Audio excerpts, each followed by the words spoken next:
September 2021 मध्ये जी राज्य मंडळाच्या वतीने 12वीची परीक्षा घेण्यात आली, तर जनरल फाउंडेशन कोर्स या विषयाची जी प्रश्नपत्रिका आहे सप्टेंबर 2021ची ती आता आपण पाहणार आहे. तर यापूर्वी देखील आपण सप्टेंबर 2021ची मराठी माध्यमाची प्रश्नपत्रिका अभ्यासली आहे. तर या पुरवणी परीक्षेसाठी 2 प्रकारच्या प्रश्नपत्रिका होत्या. आपण जी अगोदरची अभ्यासलेली सप्टेंबर 2021ची जी प्रश्नपत्रिका आहे की जी न्यू सिलेबस म्हणून होती, तर ती 75% सिलेबसवरती होती की जो 25% अभ्यासक्रम कोरोनाच्या पार्श्वभूमीवर वगळलेला होता. तो अभ्यासक्रम वगळून उर्वरित 75% अभ्यासक्रमावरची जी प्रश्नपत्रिका होती ती आपण यापूर्वी पाहिलेली आहे. आता ही जी प्रश्नपत्रिका आहे ही पूर्ण अभ्यासक्रमावरती आहे. तर जे गेल्या वर्षीच्या अगोदरचे रिपीटरचे विद्यार्थी होते तर त्यांच्यासाठी ही प्रश्नपत्रिका होती, आणि जे फ्रेश आणि गेल्या वर्षीचे रिपीटर होते मार्च 2021ला जे फेल झाले असतील काही विद्यार्थी ते, आणि जे नव्याने सप्टेंबर परीक्षेला फ्रेश बसले त्यांच्यासाठी 25% अभ्यासक्रम वगळून होती.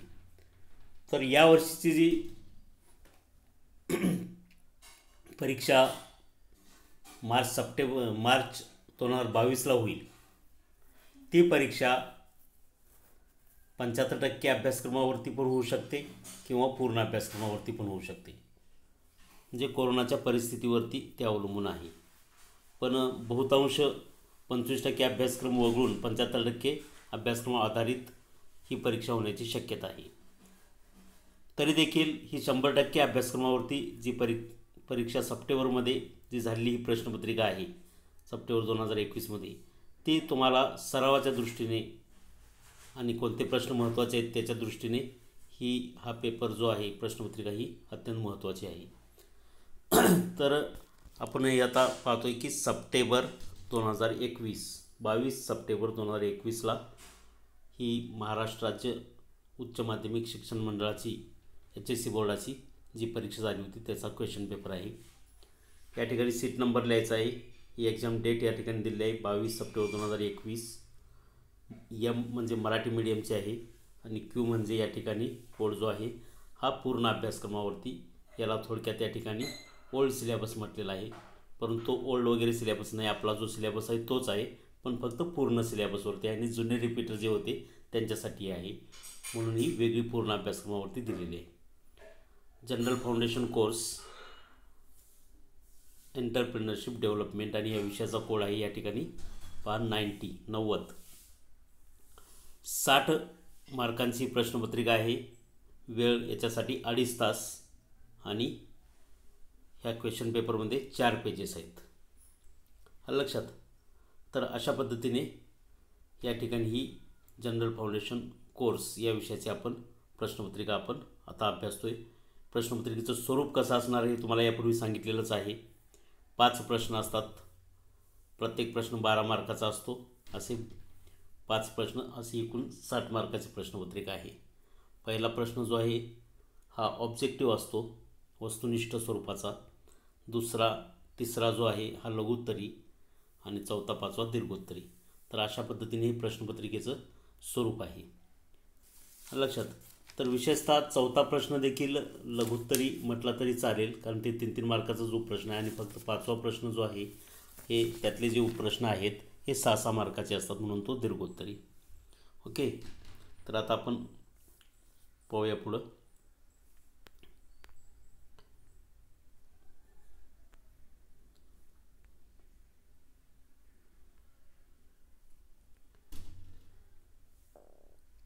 सूचना. सर्वप्रथम प्रश्नपत्रिका तुमच्या हातात पडल्यानंतर पेपर सुरू होण्यापूर्वी 10 मिनटं तुम्हाला अगोदर प्रश्नपत्रिका दिली जाते, आणि ती 10 मिनटं कशासाठी असतात की प्रश्नपत्रिका वाचणे, त्यानंतर तुम्हाला कोणते प्रश्न सोडवायचे आहेत त्या प्रश्नांची निवड करणे. कारण जादा प्रश्न दिलेले असतात. प्रत्येक जर 2रा 3रा आणि 4था जर प्रश्न तुम्ही पाहिला तर 6-6 उपप्रश्न प्रत्येक प्रश्नामध्ये असतात, त्यातले 4च सोडवायचे असतात. त्यामुळे तुम्हाला प्रश्नांची निवड करता येईल प्रश्नपत्रिका वाचता वाचता. तुम्हाला जे त्यातले येतात उपप्रश्न किंवा जे सोपे वाटतात त्याला त्या ठिकाणी पेन्सिलने खुणा करून ठेवायच्या, म्हणजे तुम्हाला सोडवायला सोपं जातं. तर ह्या 10 मिनटामध्ये पूर्ण प्रश्नपत्रिका वाचायची, प्रश्नांची निवड करायची आणि बरोबर पेपरचा वेळ झाला 11चा समजा टायमिंग असेल तर 11 वाजता उत्तरपत्रिका ती म्हणजे प्रश्नपत्रिका सोडवायला सुरुवात करायची. आलं. आता या ठिकाणी काही सूचना दिलेल्या आहेत पहा प्रश्नपत्रिकेमध्ये, ते पहा. सूचना 1 नंबर आहे, सर्व प्रश्न आवश्यक आहेत. सर्व प्रश्नांना समान गुण आहेत. 5 प्रश्न असतात, प्रत्येक प्रश्न हा 12-12 गुणांचा असतो, म्हणजे म्हणून त्या ठिकाणी सर्व प्रश्नांना समान गुण आहेत. वरचं जे दिलेलं आहे सर्व प्रश्न अत्यावश्यक आहेत, म्हणजे प्रत्येक प्रश्न हा तुम्ही सोडवलाच पाहिजे. एखादा प्रश्न समजा 12 मार्काचा तुम्ही सोडवला नाही तर त्या ठिकाणी 48 मार्काचीच तुम्ही प्रश्नपत्रिका सोडवली असा अर्थ होतो. म्हणून सर्व प्रश्न त्या ठिकाणी सोडवणं गरजेचं आहे. उजवीकडील अंक गुण दर्शवतात. या उजव्या बाजूला जे अंक आहेत हे बाही गुण दर्शवतात. ओके. आता पाहूया आपण पहिला प्रश्न. प्रश्न पहिला तुम्हाला आता अगोदर सांगितल्याप्रमाणे वस्तुनिष्ठ किंवा ऑब्जेक्टिव्ह असतो. त्यामध्ये योग्य पर्याय निवडून रिकाम्या जागा भरा, 4 मार्काला असतं. योग्य जोड्या जुळवा, 4 मार्क असतात आणि चुकीबरोबर 4 मार्क असतात. असे वस्तुनिष्ठ 12 मार्काचे 3 उपप्रश्न पहिल्या प्रश्नामध्ये असतात. तर प्रश्न पहिला अ, खाली दिलेल्या पर्यायापैकी योग्य पर्याय निवडून रिकाम्या जागा भरा किंवा वाक्य पुन्हा लिहा. खाली दिलेल्या पर्यायापैकी योग्य पर्याय निवडून वाक्य पुन्हा लिहा. म्हणजे पर्याय निवडायचा, तो पर्याय त्यामध्ये लिहायचा आणि पूर्ण वाक्यामध्ये उत्तर लिहायचं, असा त्याचा अर्थ. अ, टिंबटिंब हे प्रामुख्याने परंपरागत कलाकौशल्यावर आधारलेले असतात. या ठिकाणी पर्याय दिलेले आहेत पहा. लघुउद्योग, सेवा उद्योग, कुटीर उद्योग आणि पूरक उद्योग. परंपरागत कलाकौशल्यावर आधारलेले असतात. कोणते उद्योग असतात? कुटीर उद्योग. अगोदरच्या प्रश्नपत्रिकेमध्ये देखील हा सेम प्रश्न आलेला होता पहा, की जे 75% सिलेबसच्या वेटेजवरती जी प्रश्नपत्रिका होती त्याच्यामध्ये देखील हा प्रश्न होता.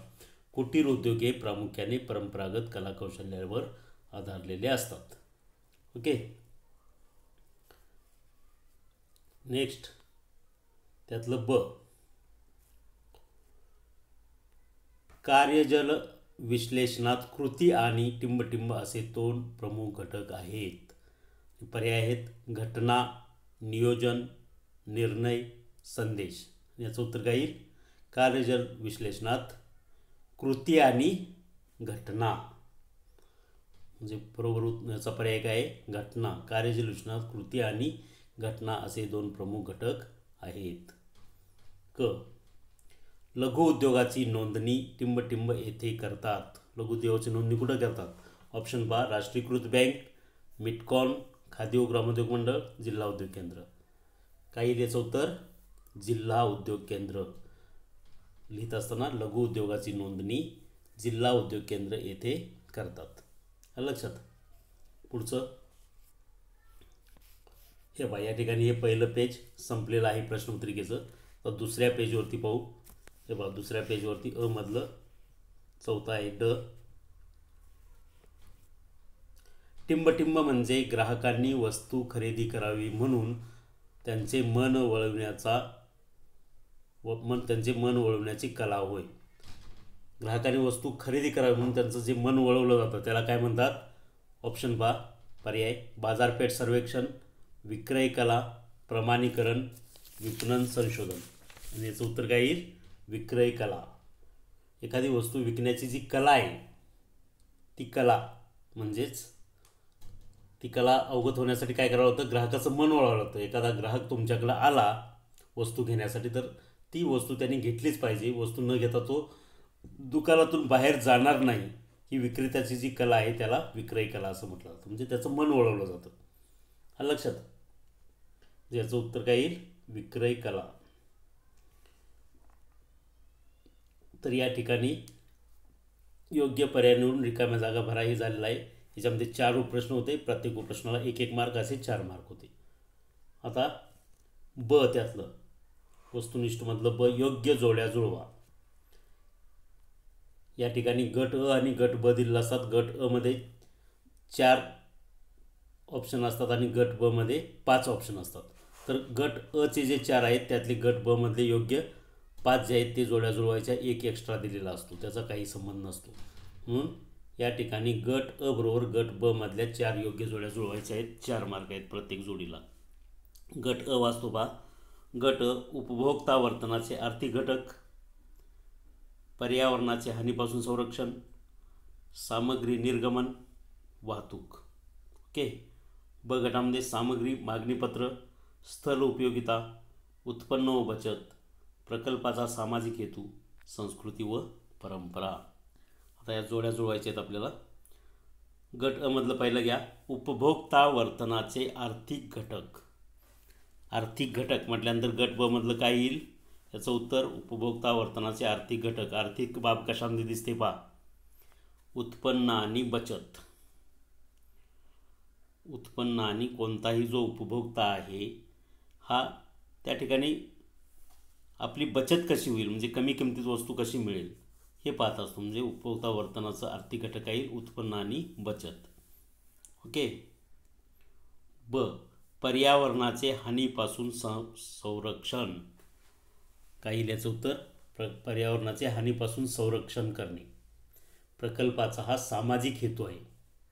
पर्यावरणाचे हानीपासून संरक्षण, प्रकल्पाचा सामाजिक हेतू, हे त्याची जोडी आहे. क सामग्री निर्गमन.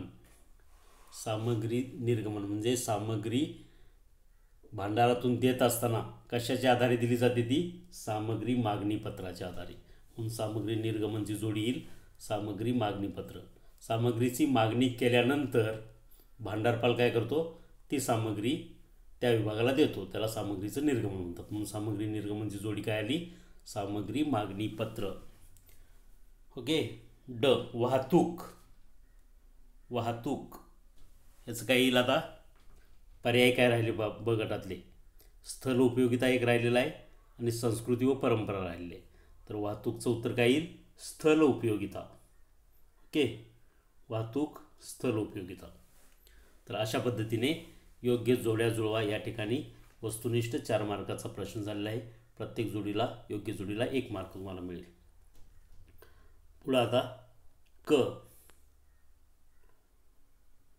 खालील विधाने चुकी बरोबर ते सांगा 4 मार्क. या ठिकाणी देखील 4 विधानं दिलेली असतील, ते विधान लिहायचं प्रत्येक विधान आणि त्याच्या पुढं चूक आहे का ते बरोबर आहे असं लिहायचं. अ उद्योजक सभोवतालच्या वातावरणाचा अभ्यास कार्यजल विश्लेषणाद्वारे करीत असतो. सभोवतालच्या वातावरणाचा अभ्यास करण्यासाठी कार्यजल विश्लेषण आहे का? तर नाही. म्हणजे हे काय आहे? चूक आहे. अ काय झालं? चूक आहे. ब महाराष्ट्र राज्य उद्योजकता विकास केंद्राचे मुख्य कार्यालय औरंगाबाद येथे आहे. काय बरोबर आहे का चूक आहे? तर हे बरोबर आहे. महाराष्ट्र राज्य उद्योजकता विकास केंद्राचे मुख्य कार्यालय औरंगाबाद येथे आहे, हे बरोबर आहे. क प्रकल्प अहवालामध्ये नवीन व्यवसाय स्थापनेसाठी आवश्यक सर्व माहिती दिलेली असते. तुम्ही प्रकल्प अहवाल जर तयार केला, प्रकल्प अहवाल जर पाहिला तर त्या प्रकल्प अहवालामध्ये प्रकल्पासाठी आवश्यक असलेली, नवीन प्रकल्प सुरू करण्यासाठी आवश्यक सगळी माहिती दिलेली असते. म्हणजे हे काय आहे? बरोबर आहे. ड प्रशिक्षणामुळे नवीन तंत्र आणि कौशल्य आत्मसात करता येत नाही. काय हे चूक आहे. प्रशिक्षणामुळे नवीन तंत्र आणि कौशल्य आत्मसात करता येत नाही, चूक आहे. कारण प्रशिक्षण हे कशासाठी? मुळातच प्रशिक्षण कशासाठी असतं? की नवीन टेक्नॉलॉजी समजण्यासाठी, नवीन तंत्रज्ञान देण्यासाठी, नवीन कौशल्य कोणते आत्मसात करता येतील कामगाराला, ते कौशल्य देण्यासाठी प्रशिक्षण असतं. तर या ठिकाणी काय म्हटले? प्रशिक्षणामुळे नवीन तंत्र आणि कौशल्य आत्मसात करता येत नाही, हे चूक आहे. तर नवीन कौशल्य आत्मसात करता येतात, लक्षात. तर हे चौथं विधान चूक आहे.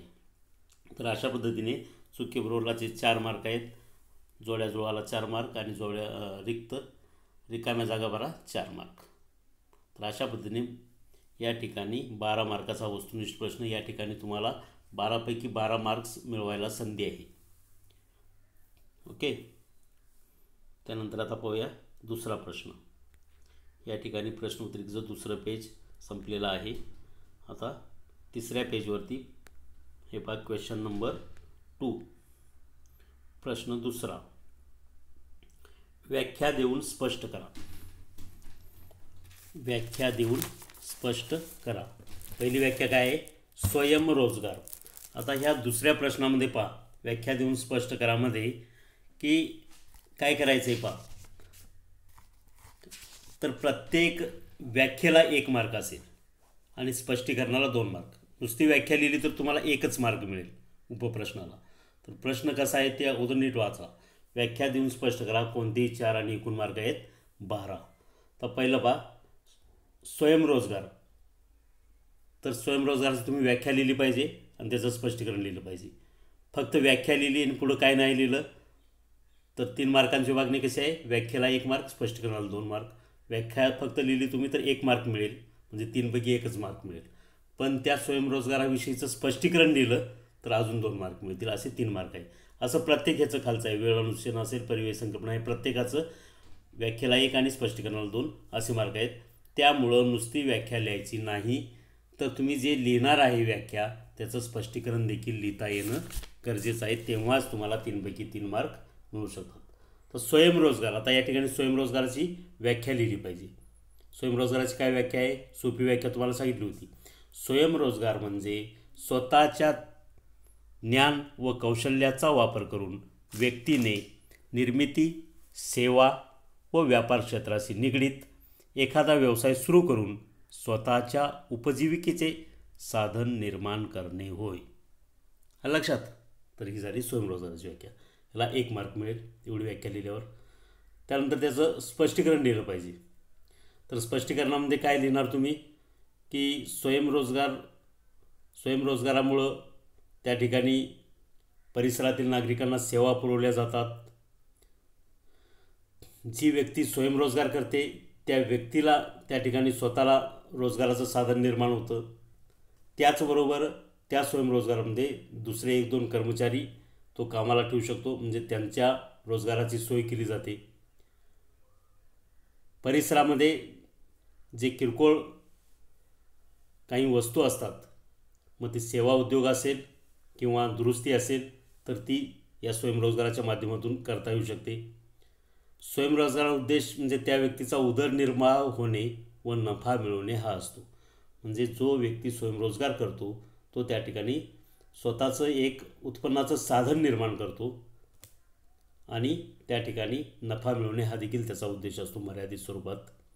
विशेषतः किराणा दुकान असेल, वाहन दुरुस्ती, TV दुरुस्ती, भाजी फळे विक्रेता, टेलर, इस्त्री करणारा किंवा मेस चालवणारा, विजेची उपकरणे दुरुस्ती करणे, दुग्ध व्यवसाय, फळ प्रक्रिया उद्योग, गॅरेज ही काय झाली? स्वयंरोजगाराची उदाहरणं आहेत. लक्षात? तर अशा पद्धतीने ही स्वयंरोजगाराचं तुम्हाला स्पष्टीकरण लिहिता आलं पाहिजे. हे स्पष्टीकरण लिहिल्यानंतर त्याला 2 मार्क आणि अगोदर व्याख्याला 1 मार्क मिळाला, असे 3 मार्क असतील. पुढचा आहे ब, वेळ अनुसूचीयन. तर वेळ अनुसूचीयन म्हणजे काय पहा. उत्पादन कार्याचे वेळापत्रक निश्चित करणे म्हणजे वेळ अनुसूचीयन होय. एवढीच व्याख्या आहे फक्त.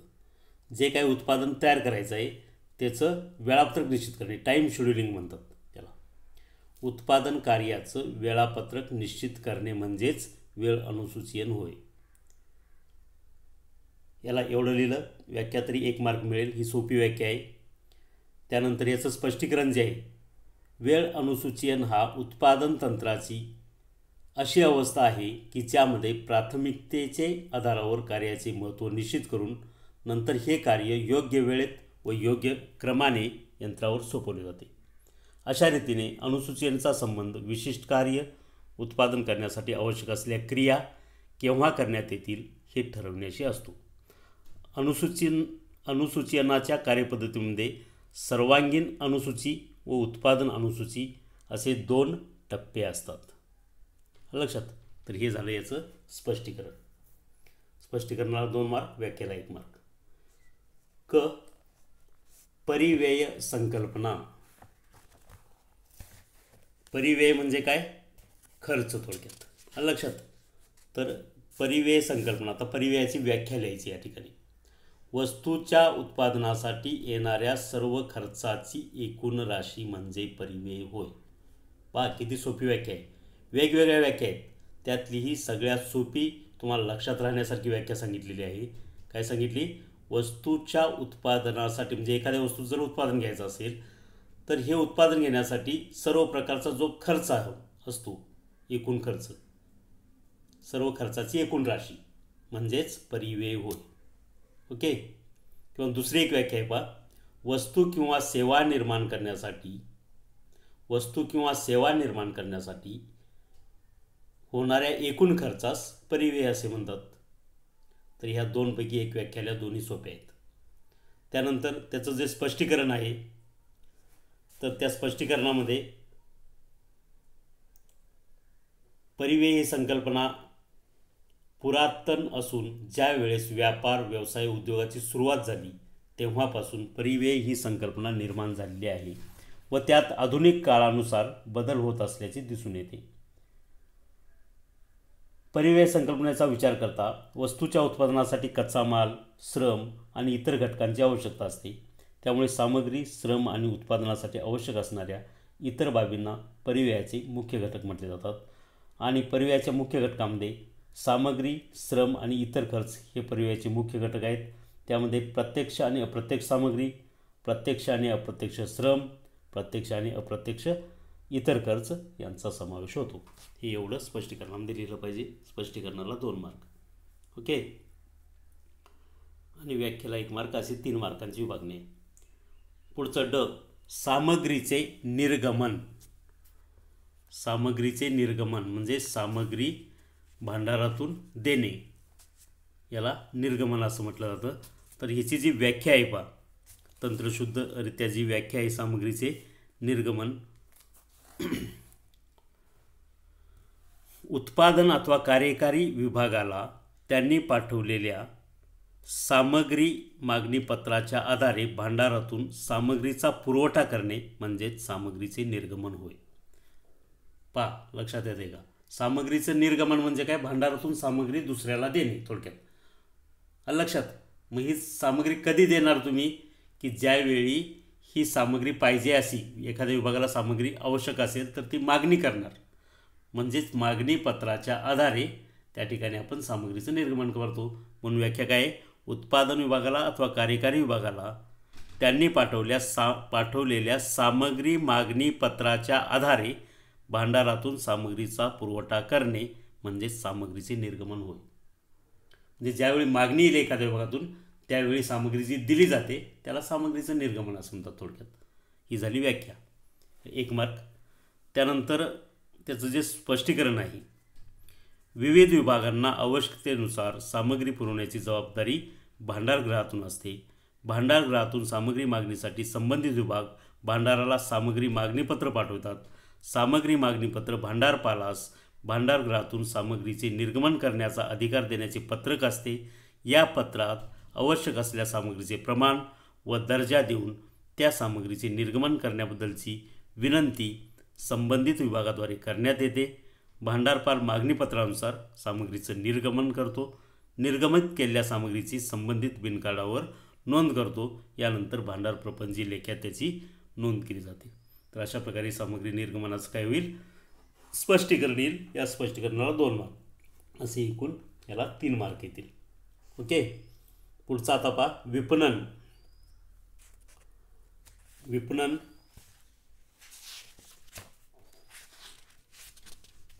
की ज्याला आपण इंग्लिशमध्ये काय म्हणतो? मार्केटिंग.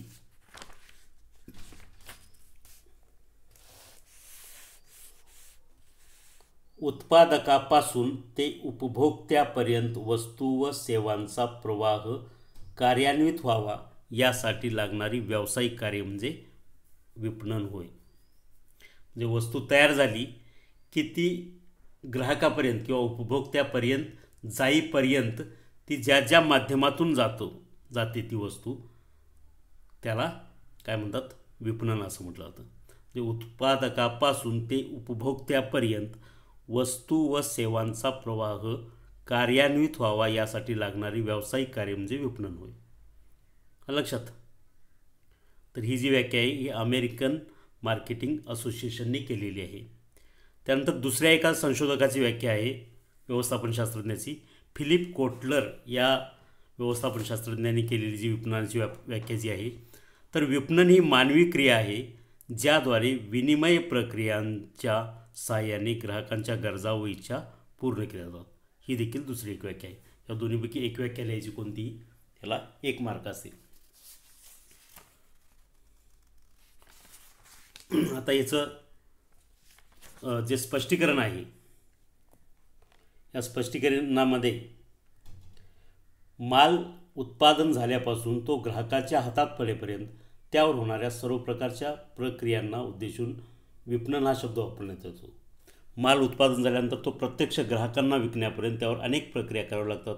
उदाहरणार्थ मालाचे प्रमाणीकरण, मुद्रीकरण, बांधणी, साठवणूक, वितरण, जाहिरात इत्यादी. या सर्व प्रक्रियांना 2 बाबी प्रामुख्याने कराव्या लागतात. पहिली म्हणजे खरेदीदाराला काय पाहिजे हे विक्रेत्याला माहीत असणे आवश्यक आहे. विक्रेत्याने ग्राहकांची गरज माहिती करून घेऊन आपल्या वस्तूद्वारे ती गरज कशी भागू शकेल हे ग्राहकाला पटवून देऊन त्यांच्या मनात ती वस्तू खरेदी करण्याबद्दल भावना निर्माण करणे किंवा त्यांचं मन वळवणे. आणि दुसरी बाब म्हणजे ग्राहकाला ज्या ठिकाणी आणि ज्या वेळेला वस्तू पाहिजे असते त्याच ठिकाणी आणि त्या वेळेला ग्राहकाकडे पोच करणे. तर अशा पद्धतीने हे विपणनाचं स्पष्टीकरण येईल. याला 2 मार्क स्पष्टीकरणाला, व्याख्याला 1 असे 3 मार्क. पुढचं आहे खेळतं भांडवल. भांडवल 2 प्रकारचे असतात पहा. एक स्थिर भांडवल असतं आणि दुसरं खेळतं भांडवल असतं. तर या ठिकाणी खेळतं भांडवल हे सातत्याने उत्पादन क्रिया खंडित होऊ नये यासाठी खेळत्या भांडवलाची आवश्यकता असते. त्यामध्ये कच्चा माल असतो किंवा अन्य त्या ठिकाणी जो खर्च आहे तो येतो. तर त्यामध्ये अगोदर आपण व्याख्या पाहूयाची खेळते भांडवलाची. उद्योगाच्या नैमित्तिक गरजांची किंवा दैनंदिन गरजांची पूर्तता करण्यासाठी आवश्यक असणारी पुंजी किंवा आवश्यक असणारे भांडवल म्हणजे खेळते भांडवल होय. हेच दुसऱ्या भाषेमध्ये सांगायचं झालं तर चालू देयता वजा जाता उरलेली संपत्ती म्हणजे खेळते भांडवल होय. आलं का लक्षात? चालू देयता वजा जाता उरलेली संपत्ती म्हणजे खेळते भांडवल आहे. किंवा सोप्या भाषेत तुम्ही एवढी देखील व्याख्या लिहू शकता की उद्योगाच्या दैनंदिन गरजांची पूर्तता करण्यासाठी आवश्यक असणारं भांडवल म्हणजे खेळते भांडवल होय. हे सोप्या भाषेत एवढं लिहू शकता तुम्ही. याच्या स्पष्टीकरणामध्ये खेळते भांडवल सामान्यतः कच्चा माल, अर्धनिर्मित माल, प्राप्त राशी, अल्पकालीन गुंतवणूक आणि रोख या स्वरूपात आढळते. उद्योगाच्या यशस्वीकरता खेळत्या भांडवलाची सातत्याने नितांत गरज असते. उदाहरणार्थ मजुरी, वेतन, कच्च्या मालाची खरेदी, वाहतूक खर्च, कर्जावरील व्याज, जागेचे भाडे इत्यादी देणी व्यवसायात नियमित स्वरूपाची दरमहा असतात. व्यवसायाला असे खर्च नियमितपणे आणि सातत्याने करावे लागतात.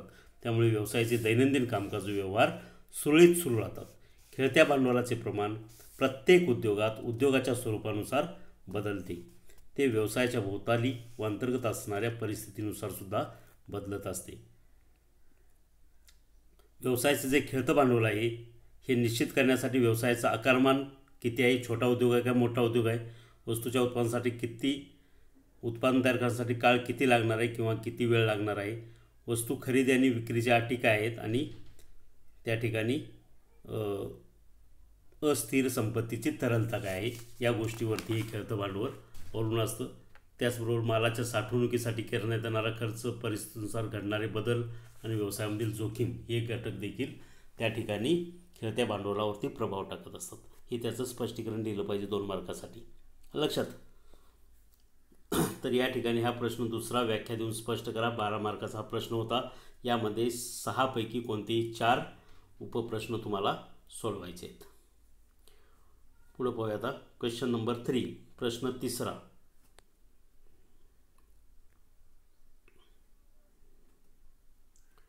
टिपा लिहा कोणत्याही 4 12 मार्क. या ठिकाणी सुद्धा 6 पैकी कोणत्याही 4 टिपा लिहायची. प्रत्येक टिपला 3 मार्क असतील. तर पहिली आहे प्रसिद्धी व जाहिरात.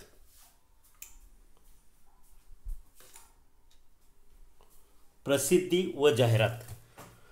तर प्रसिद्धी आणि जाहिरात हे ज्या संकल्पना आहेत या बऱ्याच लोकांना प्रसिद्धी म्हणजे काय आणि जाहिरात म्हणजे काय हे माहिती नसतं, त्यांची गल्लत होत असते. परंतु ह्या दोन्ही गोष्टी मात्र प्रत्यक्षात वेगवेगळ्या आहेत. जाहिरातामध्ये जर तुम्ही पाहिलं वर्तमानपत्रामध्ये, तर ज्या बातम्या असतात पहा, ह्या बातम्या म्हणजे प्रसिद्धी असते. आणि दुसरा एक भाग त्याच्यामध्ये असतो की समजा लक्स साबणाचे त्या ठिकाणी उठावदार अशा पद्धतीने चौकटीमध्ये जाहिरात केली असते, फोटो वगैरे दिलेला असतो, तर ती काय झाली जाहिरात. म्हणजे जाहिरात ही ताबडतोब एखाद्या व्यक्तीला, वाचकाला आकर्षित करत असते त्या ठिकाणी.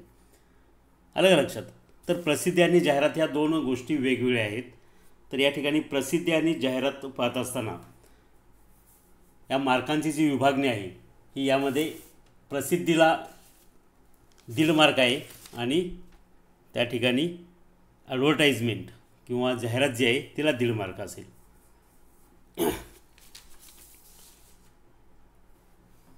तर प्रसिद्धीमध्ये पहा, प्रसिद्धीची व्याख्या तुम्ही काय करणार की व्यापारी दृष्टीने महत्त्वाच्या माहितीचे प्रसारण करणे म्हणजे प्रसिद्धी.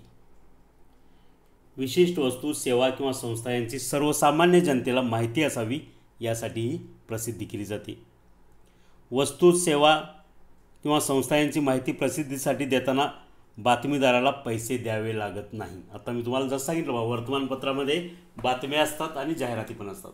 तर त्यातल्या ज्या बातम्या असतात या बातम्या म्हणजे प्रसिद्धी. या बातम्या छापण्यासाठी त्या बातमीदाराला पैसे द्यावे लागत नाहीत.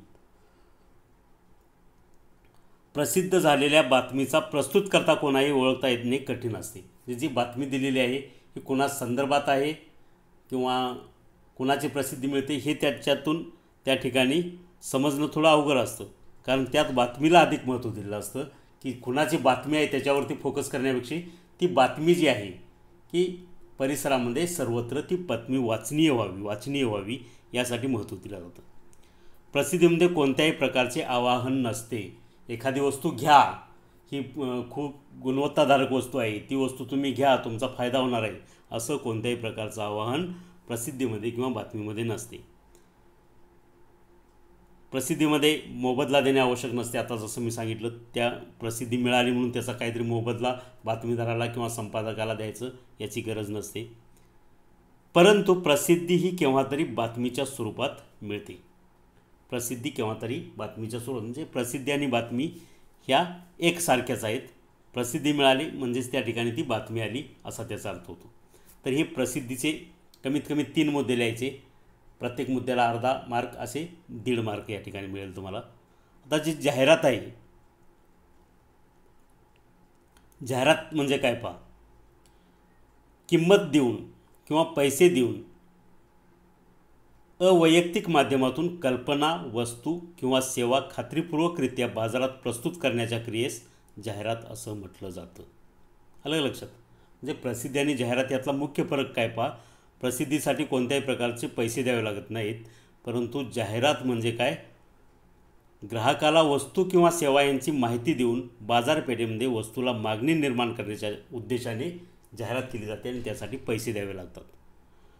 जाहिरातीमध्ये ग्राहकाला आकर्षित करण्याची कला असते आणि जाहिरातीसाठी मग त्यामुळं त्या ठिकाणी ग्राहकाला आकर्षित करण्याची एक प्रकारचं आव्हान असतं. ती वस्तू घ्या असं आवाहन केलेलं असतं. म्हणून त्या ठिकाणी त्या वर्तमानपत्राला किंवा टी व्ही चॅनलला असेल जाहिराती आपण पाहतो पहा, टी व्ही चॅनलवरती पण वेगवेगळ्या उत्पादनांच्या जाहिराती पाहतो. साबणाच्या पाहतो, डिटर्जंट पावडरच्या पाहतो किंवा गाड्यांच्या पाहतो, दुचाकी वाहनं असतील, 4 चाकी वाहनं असतील, आहे की नाही, या जाहिराती पाहतो. तर त्यासाठी ते त्या ठिकाणी त्या चॅनलला पैसे दिलेले असतात. जाहिरातीमध्ये प्रस्तुतकर्ता ओळखता येतो. जाहिरातील मजकुराविषयी जाहिरातदाराला जबाबदार ठरता येते. जर ती जाहिरात कुणाची आहे हे ओळखतं. जेव्हा तुम्ही समजा टाटा नेक्सॉन गाडीची जाहिरात टी व्हीमध्ये पाहिली तर ते आपल्या लक्षात येतं ना की ही जाहिरात टाटाची आहे. आता त्या जाहिरातीमध्ये आकर्षकरित्या त्यांनी सगळ्या बाबी मांडलेल्या असतात. परंतु त्यामध्ये जर काय चुकीचं वाटलं तर त्याला जबाबदार ते चॅनेल नसतं, तर ज्याने ती जाहिरात दिलेली आहे म्हणजे टाटा कंपनी, ती त्याला जबाबदार असते. आणि वस्तू घेण्याचं त्यामध्ये आवाहन केलेलं असतं. जाहिरातीमध्ये वेळ, जागा यासाठी मोबदला लागतो. जाहिरात जर तुम्ही पाहिली तर ती जाहिरातीच्या साईजनुसार पैसे द्यावे लागतात. किंवा टी व्हीवरती जर जाहिरात असेल तर ती किती वेळासाठी आहे. समजा 1 मिनिटाची जाहिरात असेल तर 1 मिनिटासाठी चा दर वेगळा असेल. जर 1.5 मिनिटात जाहिरात असेल तर तिच्यासाठी वेगळा असेल, अर्ध्या मिनिटात जाहिरात असेल तर तिच्यासाठी दर वेगळा असेल. जेवढा वेळ कमी असेल तेवढा दर कमी, जेवढा वेळ तुमचा जाहिरातीचा वाढेल तेवढा त्या ठिकाणी जाहिरातीचं जी रक्कम आहे ही जास्त मोजावी लागते. तसंच वर्तमानपत्रात देखील आहे. वर्तमानपत्रामध्ये तुम्ही जेवढ्या साईजनुसार जाहिरातीचे दर आहेत. त्या ठिकाणी समजा 10 स्क्वेअर सेंटीमीटर जाहिरात असेल आणि दुसरी 20 स्क्वेअर सेंटीमीटर जाहिरात असेल तर 20 स्क्वेअर सेंटीमीटरच्या जाहिरातीला 10 स्क्वेअर सेंटीमीटरपेक्षा पैसेही जास्त द्यावे लागतात. तसं बातमीचं नसतं. बातमी छोटी असो नाहीतर मोठी असो हे पैसे द्यावेच लागत नाहीत. तर अशा पद्धतीने जाहिरातीचे जे मी मुद्दे सांगितले यातले कोणते 3 मुद्दे लिहायचे, त्याला 1.5 मार्क, असं प्रसिद्धीला 1.5 मार्क, जाहिरातीला 1.5 मार्क, असे एकूण 3 मार्क असतील. आलं लक्षात. पुढचं आहे प्रशिक्षणाचे महत्त्व. ज्यावेळी कामगार कंपनीमध्ये जॉईन होतात कामासाठी तर त्यांना त्या कामाची माहिती व्हावी म्हणून सगळ्यात अगोदर काय दिलं जातं, प्रशिक्षण दिलं जातं की त्यांच्याकडून ते काम करत असताना चुका होऊ नयेत. त्यांना जे नेमून दिलेलं काम आहे ते त्यांनी चांगल्या प्रकारे करावं यासाठी त्यांना प्रशिक्षण दिलं जातं किंवा ट्रेनिंग ज्याला म्हणतात. तर ह्या प्रशिक्षणाचं महत्त्व काय आहे किंवा फायदे काय आहेत तर ते पहा. 1 नंबर आहे, प्रशिक्षणामुळे कर्मचाऱ्यांची कार्यक्षमता वाढते. जर कर्मचाऱ्यांना प्रशिक्षण दिलं गेलं, ट्रेनिंग दिलं गेलं तर त्यांची कार्यक्षमता, जी कामाचा जो वेग आहे, कार्यक्षमता ही जी वाढते आणि त्या कार्यक्षमता वाढल्यामुळं उत्पादनामध्ये वाढ होते. दुसरा एक, कर्मचाऱ्यामध्ये आत्मविश्वास निर्माण होतो.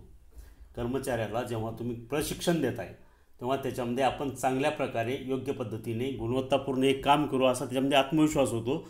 आपलं काम चुकणार नाही एवढा आत्मविश्वास त्याच्यामध्ये येतो. त्याचबरोबर त्यांचा उत्साह वाढतो आणि काम पूर्ण झाल्याचे समाधान मिळते. तिसरा आहे, प्रशिक्षणामुळे अपघाताचं प्रमाण कमी होतं, कारण ते तंत्रशुद्धरित्या चांगल्या प्रकारचे काम करत असतात, त्यांच्या चुका होत नाहीत, त्यामुळे अपघाताचं प्रमाण त्या ठिकाणी कमी होतं. चौथा एक, कर्मचारी साधनसामुग्रीचा योग्य वापर करतात. त्यामुळे साधनसामुग्रीचा अपव्यय होत नाही. जी साधनसामुग्री आहे त्या साधनसामुग्रीचा योग्य प्रकारे कर्मचारी वापर करतात. कच्चा माल असेल आणि त्यामुळं वेस्टेज जात नाही किंवा अपव्यय होत नाही. 5 नंबर, खर्चात काटकसर साधता येते. जो खर्च आहे ह्याच्यामध्ये काटकसर करता येते. साधनसामुग्रीचा अपव्यय झाला नाही याचाच अर्थ काय, त्या ठिकाणी काही प्रमाणात बचत झाली. 6 नंबर आहे, कार्यक्षम व कुशल कर्मचारी निर्माण होत असल्याने व्यवसायाला स्थैर्य प्राप्त होते. 7वा आहे, कर्मचाऱ्यांची गतिशीलता वाढते आणि त्यांचं मनोबल उंचावतं. आणि 8वा आहे, व्यवसायाचा विस्तार करता येतो. नवीन जबाबदारी स्वीकारण्यास कर्मचारी तयार होतात. तर अशा प्रकारे हे प्रशिक्षणाचे महत्त्व आहे किंवा प्रशिक्षणाचे फायदे आहेत. आता हा प्रश्न 3 मार्काला आहे. तर तुम्हाला आता मी 8 मुद्दे सांगितले त्याचे महत्त्वाचे किंवा फायद्याचे. तर या 8 पैकी कमीत कमी 6 मुद्दे लिहिणं गरजेचं आहे. प्रत्येक मुद्द्याला अर्धा मार्क, असे 3 मार्क होतील. लक्षात. पुढचा आहे क, लघुउद्योग.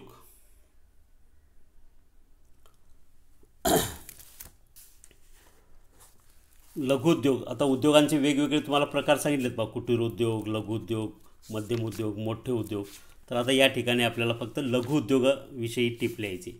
तर लघुउद्योग कशाला म्हणायचं? सामान्यतः लघुउद्योग म्हणजे लहान प्रमाणावर केला जाणारा उद्योग. शासनाच्या 1999च्या औद्योगिक धोरणानुसार ज्या उद्योगांची यंत्रसामग्रीवरील गुंतवणूक 1 कोटी रुपयापेक्षा कमी आहे आणि ती यंत्रसामग्री मालकीची असो, भाडेपट्टीने घेतलेली असो किंवा भाडे खरेदी तत्त्वावर घेतली असो, अशा उद्योगांना लघुउद्योग असं म्हणतात. म्हणजे ज्या उद्योगांची यंत्रसामग्रीवरील गुंतवणूक 1 कोटी रुपयापेक्षा कमी आहे असे उद्योग म्हणजे लघुउद्योग. लक्षात. आता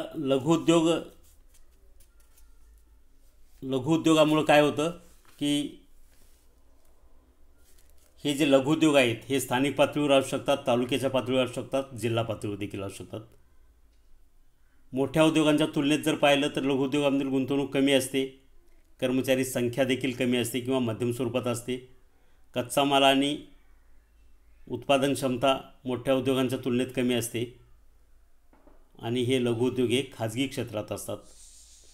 अनेक लघुउद्योगाद्वारे मोठ्या उद्योगांची काही वस्तूंची गरजा पूर्ण केल्या जातात. म्हणजे मोठ्या उद्योगाला ज्या साधनसामुग्री जी लागते ही साधनसामुग्री किंवा स्पेअर पार्ट हे लघुउद्योग त्यांना पुरवत असतात. तर अशा पद्धतीने हे लघुउद्योगाचं तुम्हाला टिप लिहिता येईल. ह्याला 3 मार्क असतील. तर 3 मार्कापैकी तुम्हाला अगोदर लघुउद्योगाची व्याख्या सांगितली. पहा, यंत्रसामुग्री भांडवली गुंतवणूक जी आहे ती 1 कोटीपेक्षा कमी असते असे उद्योग म्हणजे लघुउद्योग, त्याला 1 मार्क असेल. आणि नंतर जे तुम्हाला विश्लेषण सांगितलं त्या लघुउद्योगाचं त्याला 2 मार्क असतील. ओके. पुढचं आहे बिन कार्ड.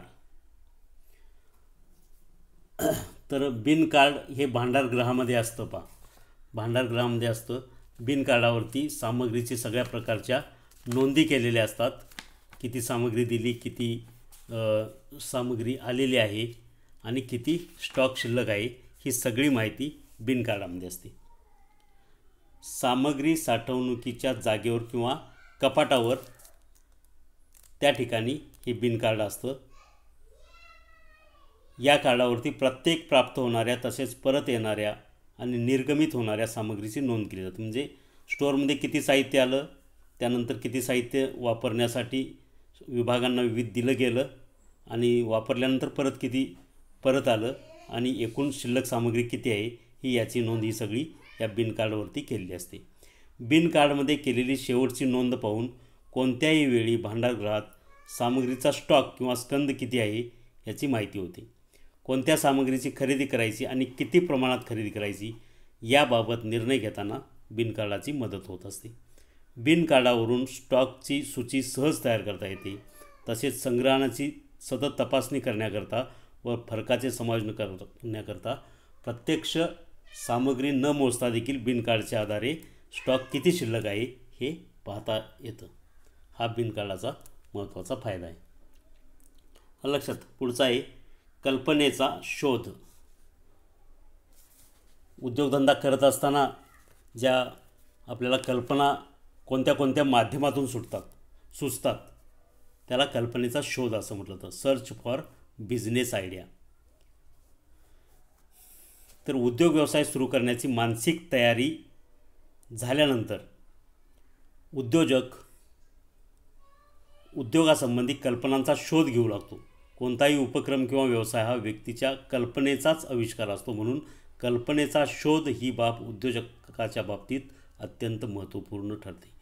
एखाद्या नवीन उद्योगधंद्याची कल्पना ही पुढील बाबीवरून लक्षात येऊ शकते. 1 नंबर, वापरात न येणारा कच्चा माल.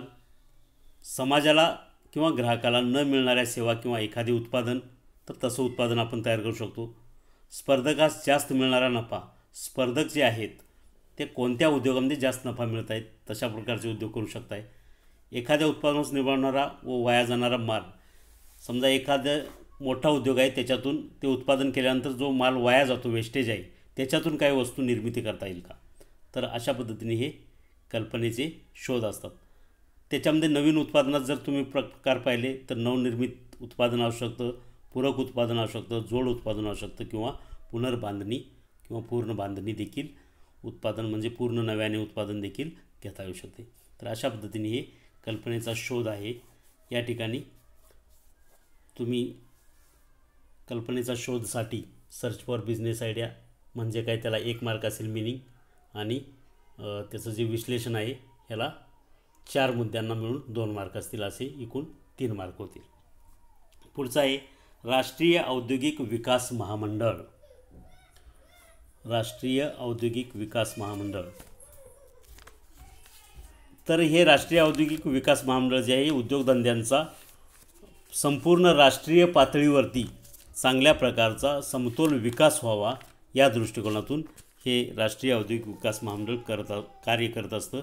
या मंडळाची स्थापना जी आहे ती ऑक्टोबर 1945 मध्ये झालेली आहे. देशाच्या औद्योगिक विकासाकरता उपभोग्य वस्तू निर्माण करणाऱ्या उद्योगापेक्षाही मूलभूत उद्योग महत्त्वाचे आहेत. औद्योगिक विकासाकरता आवश्यक असणाऱ्या उद्योगांची वाढ व्हावी याकरता हे महामंडळ अस्तित्वात आलं. देशातील औद्योगिक विकासाला चालना देण्याकरता उद्योजकांना व्यावसायिक मदत करण्याकरता इतर उद्योगांना उपयुक्त ठरणारी यंत्रसामुग्री, भांडवली माल आणि साधनसाहित्य निर्माण करणाऱ्या उद्योगांना हे महामंडळ आर्थिक सहाय्य करत असतं. म्हणजे उद्योजकांना जे काही भांडवल लागणार आहे, यंत्रसामुग्री लागणार आहे, कच्चा माल लागणार आहे, याविषयी जे काही त्यांचा लागणारं जे कर्ज आहे किंवा भांडवल आहे, हे भांडवल पुरवण्याचं काम जे आहे हे राष्ट्रीय औद्योगिक विकास महामंडळ करत असतं. त्याचबरोबर उद्योजकांना प्रशिक्षण देणे हे काम देखील राष्ट्रीय औद्योगिक विकास महामंडळ भारतभर करत आहे. तर अशा पद्धतीने राष्ट्रीय औद्योगिक विकास महामंडळ जे आहे या राष्ट्रीय औद्योगिक विकास महामंडळाची जी कार्य आहेत आणि त्याचं जे एक्सप्लेनेशन आहे याला मिळून 3 मार्क असतील. लक्षात. त्यामध्ये तुम्हाला स्थापना सांगितली 1945ला, त्याला 1 मार्क असेल. वेगवेगळी कार्य त्याची सांगितली, कमीत कमी 2 कार्य लिहायची त्या ठिकाणी, त्याला 1 मार्क असेल. आणि त्याचं विश्लेषण त्याला 1 मार्क असेल. अशी 3 मार्कांची विभागणी आहे. तर या ठिकाणी हा प्रश्न तिसरा टिपाल ह्या 12 मार्काचा जो प्रश्न होता तो झालेला आहे आपला. 6 पैकी कोणत्याही 4 टिपा लिहायचे आहेत.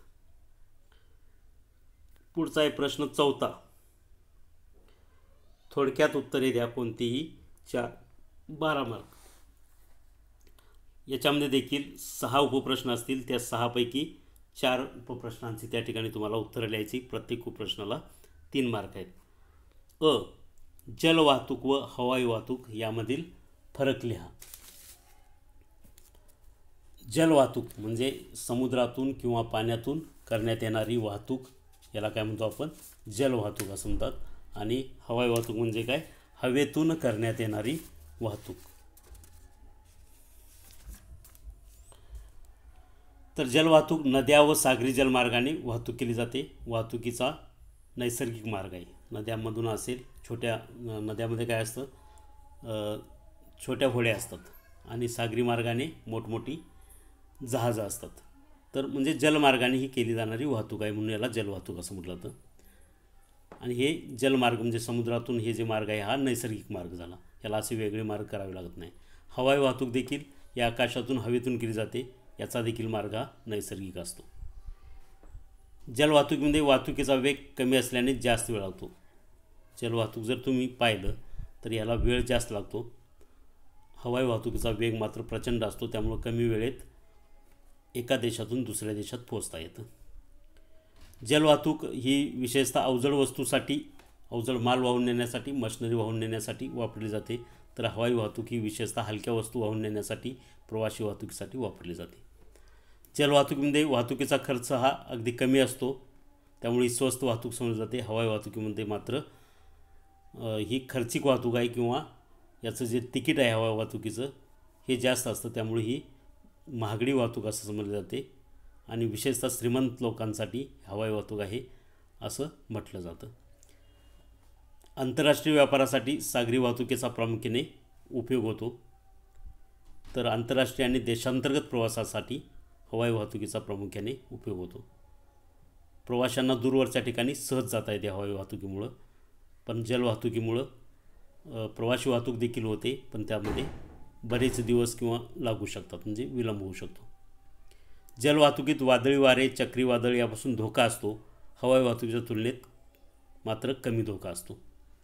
हवाई वाहतुकीत मात्र धोक्याचं प्रमाण जास्त असतं आणि अपघाताचं स्वरूप भयानक असतं. कारण एखादं जर प्लेन खाली पडलं गेलं, ॲक्सिडेंट झाला, तर त्या ठिकाणी एकही व्यक्ती जिवंत राहू शकत नाही, पूर्ण त्याचे तुकडे होऊन जातात.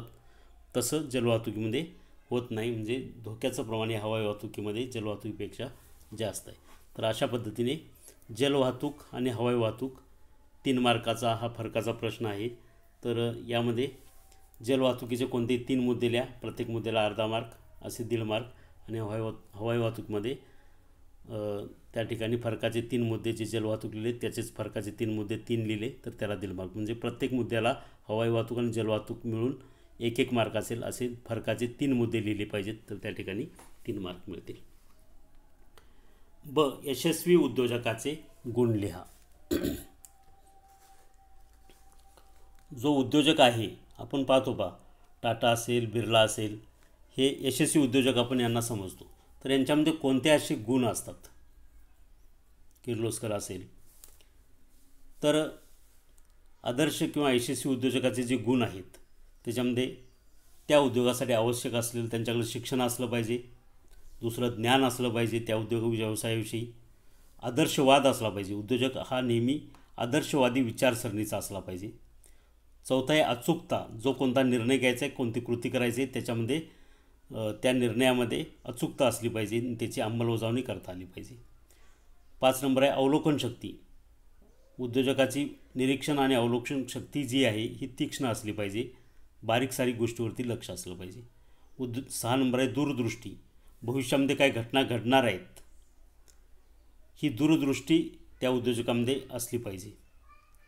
शोधक वृत्ती, उद्योजक हा नेहमी नवनवीन काहीतरी शोध घेण्याच्या तयारीत असला पाहिजे, म्हणजे नवनवीन तंत्रज्ञान आत्मसात करून नव्या प्रकारचं उत्पादन आपल्याला कसं आणता येईल बाजारपेठेमध्ये अशा प्रकारची शोधकृती त्याच्याकडे असली पाहिजे. किंवा कारण ज्यावेळी एखादं नव्या प्रकारचं उत्पादन बाजारपेठेमध्ये येतं त्यावेळी जे जुनाट तंत्रज्ञान आहे त्याच्याऐवजी नवीन तंत्रज्ञानाने जी वस्तू आलेली आहे, अत्याधुनिक वस्तू जी आलेली आहे ती वस्तू त्या ठिकाणी ग्राहक त्या वस्तूकडे आकर्षित होत असतो. त्यामुळे शोधकृती असणं गरजेचं आहे. उद्योजकामध्ये धोका स्वीकारण्याची तयारी असली पाहिजे आणि साहसी प्रवृत्ती असली पाहिजे. नेतृत्व गुण असणं उद्योजकामध्ये गरजेचं आहे. उद्योजकाला नाविन्याची आवड असली पाहिजे. त्याचं व्यक्तिमत्व जे आहे हे व्यक्तिमत्व रुबाबदार असलं पाहिजे. यशस्वी उद्योजक होण्यासाठी शुद्ध चारित्र्य पाहिजे, आत्मविश्वास आणि उच्च मनोबल असलं गरजेचं आहे. प्रामाणिकपणा, धैर्य, वेळेची जाण, स्वयंशिस्त आणि सुदृढ प्रकृती हे सगळं व्यक्तिमत्वामध्ये त्याचा समाविष्ट होतो. हे त्या उद्योजकांचे अंगभूत गुणधर्म असणं गरजेचं आहे. 12 नंबर आहे विश्लेषण करण्याची प्रवृत्ती. एखादं जर काही निर्णय घ्यायचा असेल तर तो निर्णय कशा पद्धतीने योग्य आहे हा त्याच्या स्टाफला, कर्मचाऱ्यांना त्यांनी विश्लेषण करून सांगता आलं पाहिजे. त्याला कुशल संघटन कौशल्य असलं पाहिजे. सगळ्यांना बरोबर घेऊन काम करण्याची जी कला आहे त्याला संघटन कौशल्य असं म्हटलं जातं. तर हे संघटन कौशल्य त्या उद्योजकामध्ये असावं. जबाबदारीची जाणीव असली पाहिजे त्याला. त्याच्यावरती जी काही जबाबदारी आहे ही जबाबदारी कशा पद्धतीने पार पाडायची, त्याच्यातून कशा पद्धतीने यश मिळवायचं हे त्याला माहिती असलं पाहिजे. व्यावहारिकता असली पाहिजे आणि वेळ प्रसंगी 16 नंबर जे आहे ते तडजोड करता आली पाहिजे. उद्योजकाजवळ तडजोडीची प्रवृत्ती असणंही गरजेचं आहे. उद्योजकाने नेहमीच वस्तुस्थिती विचारात घेऊन आपल्या निर्णयात, विचारात, अंदाजात तडजोड व बदल करण्याची तयारी जर दाखवली तर तो त्याच्या व्यवसायामध्ये किंवा त्याच्या उद्योगामध्ये यशस्वी ठरू शकतो. लक्षात. तर अशा पद्धतीने हे आदर्श किंवा यशस्वी उद्योजकाचे जवळजवळ 16 गुण तुम्हाला सांगितले. यातले कमीत कमी 6 गुण त्या ठिकाणी लिहिणं गरजेचं आहे 3 मार्काला. प्रत्येक गुणाला अर्धा मार्क असे 6चे 3 मार्क होते. लक्षात. तर तुम्ही 8-10 पण लिहू शकता या 16पैकी, म्हणजे पूर्ण मार्क याच्यामध्ये लिहू शकतात. काय स्वभावानुसार ग्राहकांचे प्रकार लिहा. ग्राहकांचे वेगवेगळे प्रकार आहेत. तर त्यातले फक्त आता आपल्याला काय करायचं आहे, प्रश्न जो विचारलेला आहे हा स्वभावानुसार ग्राहकांचे प्रकार. त्याच्यामध्ये लिंगभेदानुसार असतात, वयानुसार असतात, भौगोलिक स्थितीनुसार प्रकार असतात. तर स्वभावानुसार जे ग्राहकांचे प्रकार आहेत त्यामधलं ग्राहकाचा स्वभाव कसा आहे याच्यावरून पडलं प्रकार. पहिला आहे शांत ग्राहक, दुसरा बोलका ग्राहक, तिसरा लाजाळू ग्राहक, चौथा चंचल प्रवृत्तीचा ग्राहक, 5वा संशयी ग्राहक, 6वा निश्चयी ग्राहक, 7वा अनिश्चयी ग्राहक, 8वा उतावळा ग्राहक, 9वा कुशल ग्राहक, 10वा उद्धट ग्राहक, 11वा अपंग ग्राहक आणि 12वा भांडखोर ग्राहक. तर यापैकी कोणतेही 6 ग्राहकांचे प्रकार लिहा या 12पैकी विथ एक्सप्लेनेशन. थोडक्यात त्याची 1-2 ओळीत माहिती लिहायची. प्रत्येक प्रकाराला अर्धा मार्क असे 6चे मिळून पूर्ण त्या ठिकाणी 3 मार्क मिळू शकतात. ड आहे कार्यजल विश्लेषणाचे महत्त्व सांगा. कार्यजल विश्लेषणाचे महत्त्व. तर कार्यजल विश्लेषण म्हणजे काय पहा.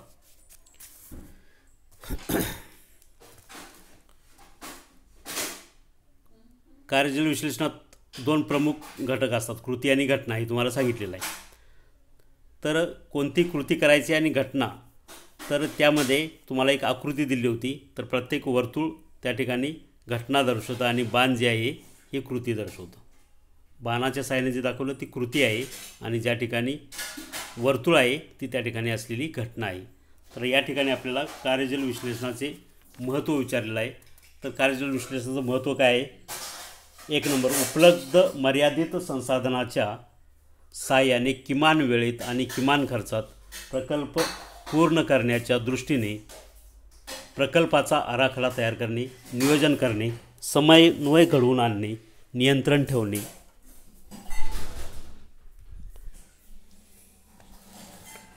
व निर्णय घेणे शक्य होते. दुसरा आहे विविध कार्यामध्ये सुसंवाद निर्माण होतो. तिसरा आहे प्रारंभीच त्रासदायक घटनांची जाणीव होते, त्यामुळे कोणत्याही समस्या अचानक उद्भवल्या तरी त्या हाताळण्यास व्यवस्थापनाला यश येतं. चौथा आहे कोणत्याही घटनेकडे पाहण्याची व विचार प्रवृत्तीची दिशा बदलते, त्यामुळं विचारात नेमकेपणा व स्पष्टपणा येतो.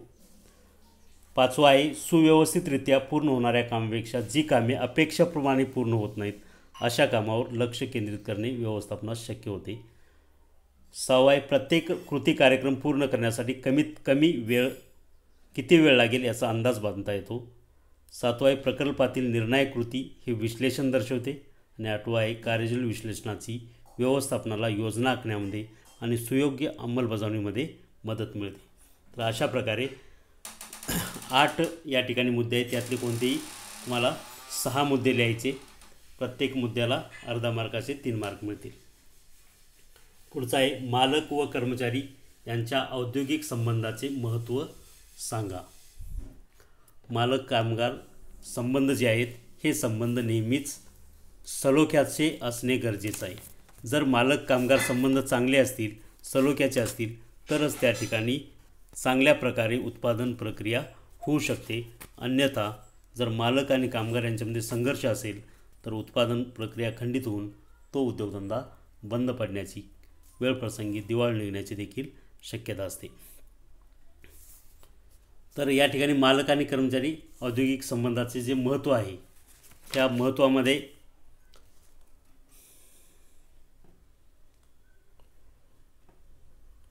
सुरळीत औद्योगिक संबंध जे आहेत ते मालक वर्गाचे त्यामध्ये काय फायदे आहेत? 1 नंबर आहे उत्पादनात आणि सेवा निर्मितीत सातत्य राहते. मालक वर्गाच्या दृष्टीने कारखान्यात संप, घेराव, टाळेबंदी असे प्रकार होत नाहीत किंवा संघर्षाचं वातावरण निवळतं.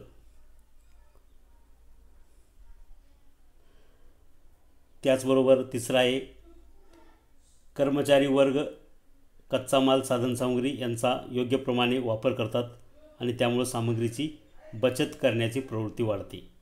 संस्थेचा कारभार सुरळीत राहतो आणि समाधानी कामगार प्रसंगी मालकास आर्थिक संकटातून तारून नेऊ शकतात. हे औद्योगिक मालक वर्गाच्या दृष्टीने फायदे आहेत. कर्मचारी वर्गाच्या दृष्टीने त्यांना चांगल्या प्रकारचा पगार मिळतो, इन्सेंटिव्ह मिळतो, त्याचबरोबर बोनस मिळू शकतो.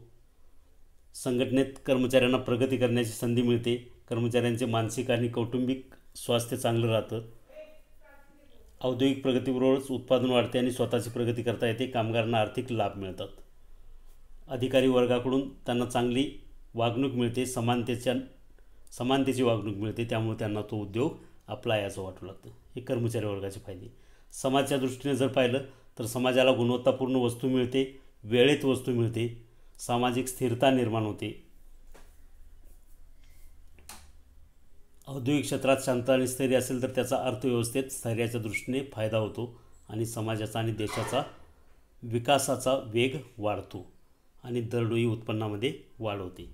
तर अशा पद्धतीने हे मालक वर्गाच्या दृष्टीने जे फायदे आहेत ते 1 मार्क, कर्मचारी वर्गाचे फायदे 1 मार्क आणि समाज दृष्टीने 1 मार्क.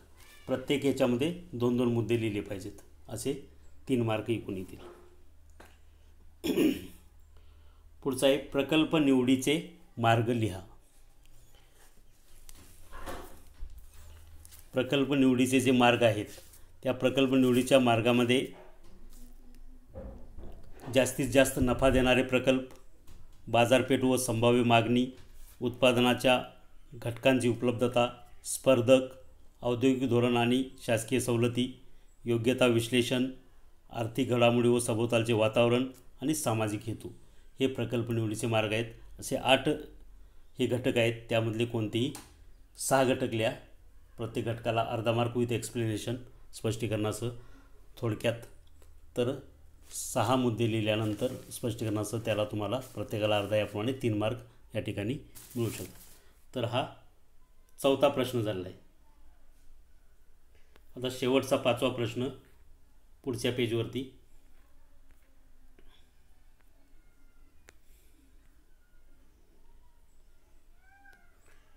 खालील प्रश्नांची उत्तरे लिहा. हा दीर्घोत्तरी प्रश्न आहे 12 मार्काचा. यामध्ये 6 मार्कासाठी 2 उपप्रश्न असतात आणि पूर्ण प्रश्नाला पुन्हा एक 5वा प्रश्नावर असतो. त्यामध्ये देखील 6 मार्काचे 2 वर असतात. म्हणजे पहिला प्रश्न 5वा जो दिलेला आहे त्यातले दोन्ही उपप्रश्न सोडवा, किंवा नंतरचे 2 उपप्रश्न आहेत प्रश्न 5व्यालाच ते तरी 2 सोडवा. वरच्यातलं एक आणि खालच्यातलं एक असं मात्र सोडवायचं नाही. आता प्रश्न 5वा अ आणि ब आहे, हे दोन्ही येतात का अगोदर बघा. यातले एक असेल तर तो विचार सोडा, आणि किंवाच्या खाली जे आहेत पहा 2 आहेत ते जर दोन्ही येत असतील तर ते फक्त सोडवायचे, वरच्याचा विचार करायचा. ज्या प्रश्नामधले 5व्या प्रश्नामध्ये दोन्हीच्या दोन्ही उपप्रश्न येत असतील, एक तर वरती 2 असतात किंवा खाली 2 असतात अ आणि ब, ते सोडवायचे. वरच्यातला एक खालच्याचा एक असं जर सोडवलं तर एकाचेच मार्क गृहीत धरले जातात, जे जास्त असतील ते. म्हणून दोन्ही ज्यातले येतात तेच सोडवायचं. आता पहा अ, पुस्तक पालन व लेखाकर्म म्हणजे काय. पुस्तक पालन आणि लेखाकर्म यामधील फरक स्पष्ट करा.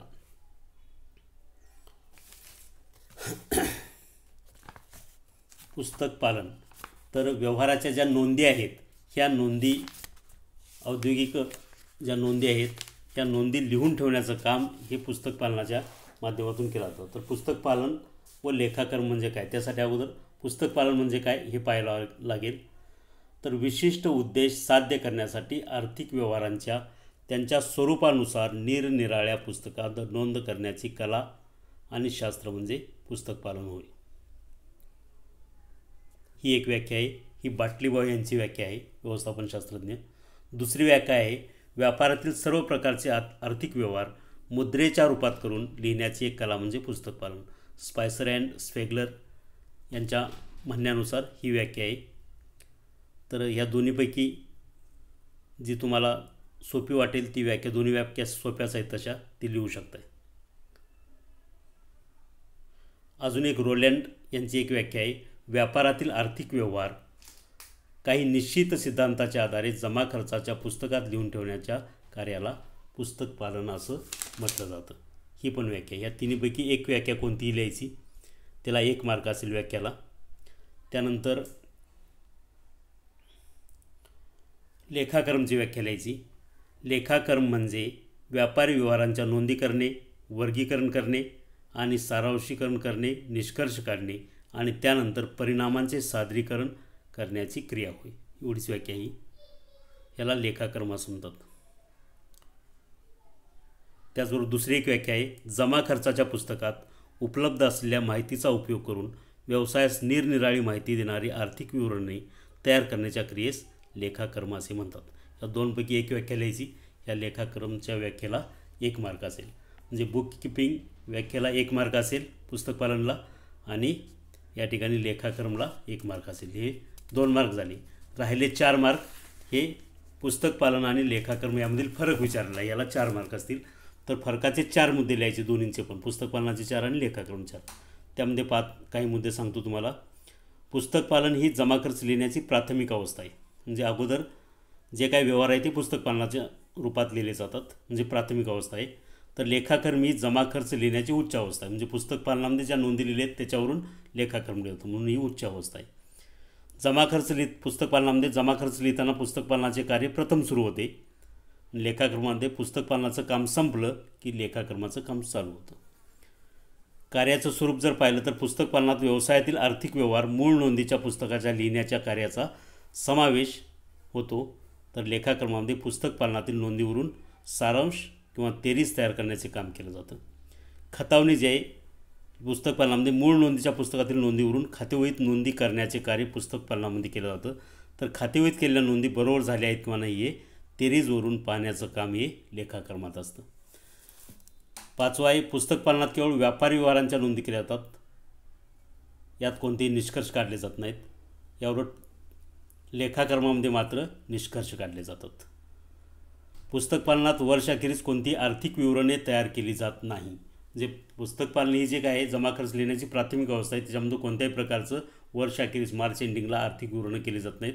पण लेखाकर्मावरून मात्र तेरीज, व्यापार खाते, नफा तोटा खाते, ताळेबंदी ही सगळी आर्थिक विवरणं तयार करायला होतात. कालावधी जो आहे, पुस्तक पालनात आर्थिक व्यवहार घडल्याबरोबर त्याची नोंद केली जाते, कारण पुस्तक पालन हे प्रारंभिक पुस्तक आहे. म्हणजे जे काही व्यवहार झाले की ते लगेच पुस्तक पालनात लिहून ठेवावं लागतात. लेखाकर्मामध्ये मात्र तुम्ही थोड्या वेळाने किंवा 2-4 दिवसांनी, 8 दिवसांनी लिहिलं तरी चालतं, कारण ते पुस्तक पालनावरून त्याच्यामध्ये लिहायचं असतं. म्हणजे त्याला विशिष्ट अशी मर्यादा नसते.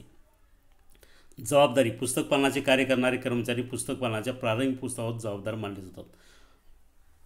तर लेखाकर्माचे कार्य जे पुस्तक पालनामध्ये ज्या काही नोंदी करणारा कर्मचारी आहे तो तेवढ्यापुरता त्या ठिकाणी जबाबदार धरला जातो. झाल्याबरोबर व्यवहार त्यामध्ये नोंदी केलेत का नाही याला तो जबाबदार. परंतु लेखाकर्माचं कार्य करत असताना मात्र त्या ठिकाणी त्या अकाउंटमधली तज्ज्ञ व्यक्ती असावी लागते, अनुभवी व्यक्ती असावी लागते, कारण ती पूर्ण वर्षाअखेरला जे काही ताळेबंद होणार आहे त्याला ती जबाबदार, ती लेखाकर्म लिहिणारी व्यक्ती धरली जाते. किंवा ऑडिट जर होणार असेल तर लेखाकर्म कुणी लिहिलं आहे ती व्यक्ती जबाबदार होते. असे फरकाचे 8 मुद्दे आहेत, पण यातले तुम्हाला फक्त 4च फरकाचे मुद्दे लिहायचे आहेत. 4 मुद्द्यांना 4 मार्क. आलं लक्षात. पुढचा आहे ब, विक्रय कला म्हणजे काय? विक्रय कलेचे महत्त्व स्पष्ट करा. विक्रय कला म्हणजे काय? एखादी वस्तू विकण्यासाठी ग्राहकाचं जी मन वळवण्याची क्रिया आहे त्याला विक्रय कला असं म्हटलं जातं.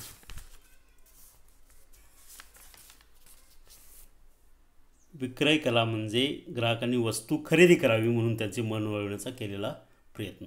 लक्षात, ग्राहकांनी वस्तू खरेदी करावी म्हणून त्यांचं मन वळवण्याचा केलेला प्रयत्न म्हणजे विक्रय कला होय. तर अशा प्रकारे या व्याख्येला 2 मार्क असतील. विक्रय कला म्हणजे काही व्याख्या लिहायची फक्त 2 मार्क. आणि विक्रय कलेचं महत्त्व स्पष्ट करा, या महत्त्वाला 4 मार्क असतील. तर या महत्त्वामध्ये उत्पादकाच्या दृष्टीने विक्रय कलेचं काय महत्त्व आहे ते लिहायचं. त्यामध्ये उत्पादकाच्या दृष्टीने जर पाहिलं तर विक्रेत्याद्वारे ग्राहकांच्या गरजा, त्यांच्या आवडीनिवडी, त्यांच्या वस्तूविषयक अपेक्षा, खरेदी किमतीविषयक मर्यादा इत्यादी माहिती उत्पादकास मिळू शकते. त्यानुसार उत्पादक उत्पादन व विक्री धोरणात बदल घडवीत असतो. दुसरा आहे उत्पादित वस्तूची बाजारपेठ विस्तारित होण्यास आणि विक्री व नफा यांची वृद्धी होण्यास मदत होत असते. तर असे उत्पादकाच्या दृष्टिकोनातून विक्रय कलेचं महत्त्व काय आहे, त्या ठिकाणी विक्रय कला जी आहे, विक्रय कलेमुळे उत्पादकाचं जे कार्य आहे हे सुलभ आणि तत्परतेने होतं. म्हणजे जी वस्तू उत्पादित केलेली आहे उत्पादकांनी ती बाजारपेठेत जाऊन विकणं हे महत्त्वाचं असतं. तर उत्पादकाच्या दृष्टीने महत्त्व काय आहे. दुसरं आहे विक्रेत्याच्या दृष्टीने महत्त्व, ग्राहकाच्या दृष्टीने तिसरं आहे क. म्हणजे जे तुम्हाला विक्रय कलेचं महत्त्व आहे हे 4 पद्धतीने लिहायचं आहे. पहा, उत्पादकाच्या दृष्टिकोनातून महत्त्व, विक्रेत्यांच्या दृष्टिकोनातून महत्त्व, ग्राहकाच्या दृष्टिकोनातून महत्त्व आणि समाजाच्या दृष्टिकोनातून महत्त्व. या 4 घटकांच्या दृष्टिकोनातून विक्रय कलेचं काय महत्त्व लिहायचं आहे, काय महत्त्व आहे ते लिहायचं आहे. प्रत्येक घटकाला 1 मार्क. त्यासाठी प्रत्येकाचं त्या ठिकाणी तुम्हाला कमीत कमी 2-2 पॉईंटमध्ये एक्सप्लेनेशन करता आलं पाहिजे आणि मग प्रत्येकाला ते 1-1 मार्क असं मिळेल. तर अशा पद्धतीने विक्रय कला म्हणजे काय, व्याख्येला 2 मार्क आणि विक्रय कलेच्या महत्त्वाला उत्पादकाच्या दृष्टिकोनातून महत्त्व लिहिलं 1 मार्क, विक्रेत्याच्या दृष्टिकोनातून महत्त्व 1 मार्क, ग्राहकांच्या दृष्टिकोनातून महत्त्व 1 मार्क आणि समाजाच्या दृष्टिकोनातून महत्त्व विक्रय कलेचं काय त्याला 1 मार्क. असे हे 4 मार्क आणि व्याख्येचे 2 असे 6 मार्क येतील. ओके. तर अशा पद्धतीने हा प्रश्न 5वा अ आणि ब 6 मार्काचे झाले. त्यानंतर तुम्हाला सांगितलं की या 5व्या प्रश्नाला पुन्हा किंवा आहे हे दोन्ही जर आता मी तुम्हाला सांगितलं यांची उत्तर असं हे जर येत असेल तर हे लिहा, नसेल तर किंवाच्या खाली जे अ आणि ब आहे हे दोन्ही येत असतील तर ते लिहायचं. ज्या प्रश्नातले हा ब्रॉड क्वेश्चन आहे दीर्घोत्तरी, 5व्या प्रश्नामध्ये अ आणि ब वरचे तरी दोन्ही आले पाहिजेत किंवा खालचे दोन्ही आले पाहिजे. ज्याच्यातले दोन्ही येतील ते लिहायचे. समजा आता वरच्यातलं एखादं येत नाही किंवा दोन्ही येत नाही तर तुम्हाला मग खाली किंवाच्या खाली प्रश्न 5वा जो पुन्हा आहे ते लिहिता आलं पाहिजे. अ, समविच्छेदन बिंदू म्हणजे काय आणि समविच्छेदन बिंदूचे महत्त्व स्पष्ट करा. तर या ठिकाणी समविच्छेदन बिंदू याची व्याख्या लिहिता आली पाहिजे. तुम्हाला सांगितले आहे या ठिकाणी व्याख्या अगोदर सांगितलेली आहे तुम्हाला की समविच्छेदन बिंदू म्हणजे ना नफा ना तोटा असा बिंदू होय. ज्या बिंदूवरती नफा देखील होत नाही आणि तोटा देखील होत नाही आणि जेथे एकूण खर्च आणि मिळणारं उत्पन्न समसमान राहतं असा बिंदू म्हणजे समविच्छेदन बिंदू होय. सगळ्यात सोपी व्याख्या ही. तर अशा पद्धतीने ब्रेक इव्हन पॉईंट याला म्हटलं जातं किंवा समविच्छेदन बिंदू ही व्याख्या लिहायची. याला 2 मार्क असतील. आणि त्याच्यानंतर काय विचारले, समविच्छेदन बिंदूचे महत्त्व स्पष्ट करा. तर या महत्त्वाला समविच्छेदन बिंदूचे जे महत्त्व किंवा फायदे आहे याला 4 मार्क आहेत. हाच प्रश्न कधी कधी कसा विचारतात पहा, समविच्छेदन बिंदू म्हणजे काय ते सांगून आकृतीसह स्पष्ट करा. तर त्यावेळी तुम्हाला व्याख्येला 2 मार्क असतील, आकृतीला 2 मार्क असतील आणि स्पष्टीकरणाला 2 मार्क असतील. पण इथं आकृतीसह म्हटलेलं नाही तरी देखील तुम्ही आकृती काढली तरी चालते, नाही काढली तरी फरक पडणार नाही. या ठिकाणी तुम्ही आकृती काढून महत्त्व लिहिलं तरी 4 मार्क मिळतील. 4पैकी व्याख्येला 2 अगोदर मिळालेले आहेत आणि आकृतीत जरी नाही काढली आणि महत्त्व जर सविस्तर लिहिलं तरी 4 मार्क त्या ठिकाणी मिळू शकतात, कारण आकृतीचा उल्लेख नाही. त्यामुळं आकृती काढणं याच्यामध्ये आवश्यक नाही, परंतु काढली तरी काय बिघडत नाही. आकृती काढली म्हणून देखील तुम्हाला त्याच्यामध्ये मार्क मिळू शकतात. आलं. आता समविच्छेदन बिंदूच्या महत्त्वामध्ये या ठिकाणी तुम्ही काय लिहिणार, प्रत्येक व्यवसाय संस्थेला लाभप्राप्तीसाठी महत्त्वाचे निर्णय घेण्यासाठी उत्पादनाचे लाभदायक पर्याय निवडण्यासाठी समविच्छेदन बिंदू तंत्र आवश्यक आहे किंवा त्याचा अवलंब करावा लागतो. यामध्ये लाभदायक पर्यायाची निवड करण्यासाठी समविच्छेदन बिंदूचा उपयोग होतो. त्याचबरोबर स्थिर खर्च आणि बदलता खर्च किती होतो हे समजण्यासाठी समविच्छेदन बिंदूची आवश्यकता आहे. निरनिराळ्या पातळीवर होणाऱ्या विक्रय राशीवरती त्याचा काय परिणाम होतो याच्यासाठी आवश्यकता आहे. किती उत्पादन होतं उद्योगधंद्यामध्ये हे पाहण्यासाठी आवश्यक आहे. त्याच्यातून किती आपल्याला लाभ मिळतो, नफा किती मिळतो हे पाहण्यासाठी समविच्छेदन बिंदू गरजेचा आहे. विक्रीचं आणि नफ्याचं प्रमाण पाहण्यासाठी समविच्छेदन बिंदू गरजेचा आहे. समविच्छेदन बिंदू व्यवसायाची सुरक्षा सीमा निश्चित करतो. त्यामुळे बाजारात टिकून राहण्यासाठी कोणत्या धोरणांचा, कोणत्या डावपेचांचा अवलंब करावा हे व्यावसायिकाला कळतं. तेजी मंदीचे काय परिणाम व्यवसायावरती होत आहेत याची माहिती मिळण्यासाठी समविच्छेदन बिंदूचा उपयोग होतो. विविध स्तरावर उत्पादन घेतल्यास प्रतिनग किती खर्च होईल हे समविच्छेदन बिंदूवरून कळतं. एखादा जर विभाग बंद ठेवला तर उत्पादनावर काय परिणाम होतो हे कळतं. आणि समविच्छेदन बिंदूमुळे लाभाची मर्यादा, लाभाचे प्रमाण निश्चित होत असते. तसेच व्यवसायाची सुरक्षा सीमेत वाढ किंवा घट झाली याचाही अंदाज लावण्यात येतो. आणि व्यवसायाच्या नफा मिळवण्याच्या क्षमतेचे सगळ्यात महत्त्वाचं म्हणजे व्यवसायाच्या नफा मिळवण्याच्या क्षमतेचं मोजमाप करता येतं. म्हणजे उद्योगधंद्यामध्ये किंवा व्यवसायामध्ये आपल्याला किती नफा मिळत आहे याचं मोजमाप करण्यासाठी समविच्छेदन बिंदू गरजेचा आहे.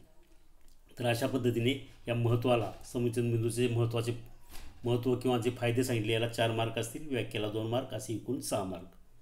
आकृती काढली तर ते महत्त्वामध्ये गणले जाईल. आकृती आणि त्याचं महत्त्व असे मिळून 4 मार्क असतील, व्याख्येला 2 मार्क. ब. रेल्वे वाहतुकीचे फायदे आणि तोटे स्पष्ट करा. या ठिकाणी रेल्वे वाहतुकीचे फायदे तोटे, फायद्याला 3 मार्क असतील तर त्या ठिकाणी 6 फायदे लिहिले पाहिजेत. आणि तोट्याला 3 मार्क असतील, त्या ठिकाणी तोटे देखील 6 लिहिले पाहिजेत. प्रत्येक पॉईंटला अर्धा मार्क असेल.